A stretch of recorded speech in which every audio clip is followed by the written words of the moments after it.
আসসালামু আলাইকুম। আপনারা জানেন যে পিলাই তোলা নিয়ে এর আগে আমি একটা ভিডিও করি, যে ভিডিও মাধ্যমে বলা ছিল যে পিলাই তোলা ভালো, না তোলা আরও ভালো, এবং বস্তার পিলাই না তোলা একেবারে ভালো। কিন্তু এই তিনটা কথার মধ্যে প্রথম কথাটায় একটু বলা আছে যে পিলাই তোলা ভালো, তার মানে আপনি কিন্তু না করা সত্ত্বেও কিছুটা কিন্তু হাঁ করা আছে। তার মানে আপনার যদি টেকনিক অবলম্বন করতে পারেন তাহলে কিন্তু আপনি পিলাইটা তুলতে পারেন।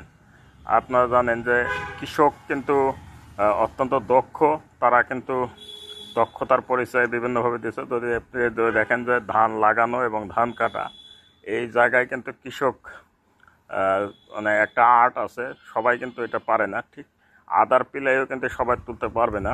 পিলাইটা তোলা যেহেতু আমি বলছি যে ভালো ভালো, কিন্তু বস্তার পিলাইটা আসলে খুব কঠিন। যারা পারবেন না তারা আসলে করার দরকার নেই। কিন্তু প্রত্যেক আদার বয়স এখন কিন্তু 90 থেকে 120 দিনের মতো হয়ে গেছে। তো যারা প্রত্যেকটা বস্তায় প্রায় 50 থেকে 60-70 গ্রাম পর্যন্ত কিন্তু আদা আছে, তো এই আদাটা ওখানে পচে যাবে, নষ্ট হয়ে যাবে।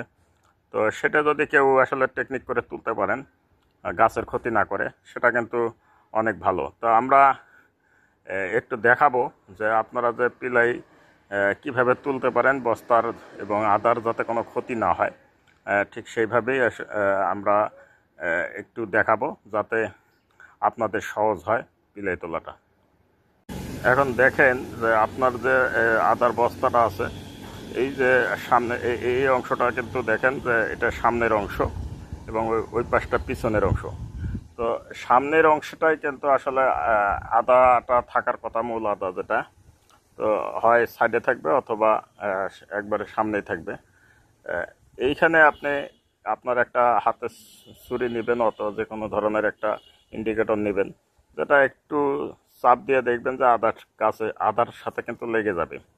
তো আদার সাথে লেগে যাওয়ার পরে আপনি জাস্ট এখানে সামান্য একটু আলগা করে দেখবেন যে ওখানে আসলে মূল আদা, এই যে দেখতে পাচ্ছেন যে ওখানে মূল আদা দেখা যাচ্ছে। তো এই মূল আদাটা জাস্ট হাত দিয়ে, আঙ্গুল দিয়ে আপনি একটু টাচ করবেন, আপনার আদাটা কিন্তু উঠে আসবে। দেখেন আপনার আদাটা উঠে আসলো, আদাটা কিন্তু এখনও সুন্দর আছে, এটা খাওয়ার উপযোগী। পাশাপাশি আপনার যে আদার গাছ, এখানে কিন্তু আসলে কোনো ক্ষতি হলো না। এইভাবে আদাটা তুলবেন, তোলার পরে আপনি দেখেন এই যে শিকড়টা দেখা, আদাটার সাথে যে যুক্তটা ছিল, এটা কিন্তু একবারে প্রায় আলাদা হয়ে যাচ্ছে, এরকমই বোঝা যাচ্ছে। তো এইভাবে তোলার পরে আপনি মাটিটা দিয়ে ঢেকে দেবেন, একটু পানি দিলে ভালো হবে। হ্যাঁ, আমরা আর একটা আদার গাছে দেখি যে কিভাবে আদা আছে। আপনি জাস্ট চাকুটা দিয়ে জাস্ট একটু ইন্ডিকেট করার চেষ্টা করবেন যে কোথায় আদাটা আছে। আপনি সবসময় চেষ্টা করবেন যে আদার গাছটা কোন পজিশনে আছে, তার উপরেই কিন্তু আপনার আদাটা থাকার সম্ভাবনা বেশি।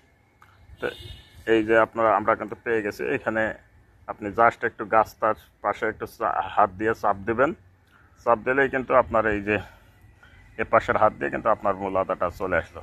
গাছেরও ক্ষতি হলো না, আপনার আদা কিন্তু আপনি পেয়ে গেলেন। এই আদাটা নষ্ট হয়ে যেত, কিন্তু আপনি যদি তুলতে পারেন, সব আদা তোলার দরকার নেই। যারা অল্প কিছু করছেন তারা এটা ট্রায়াল করে দেখতে পারেন।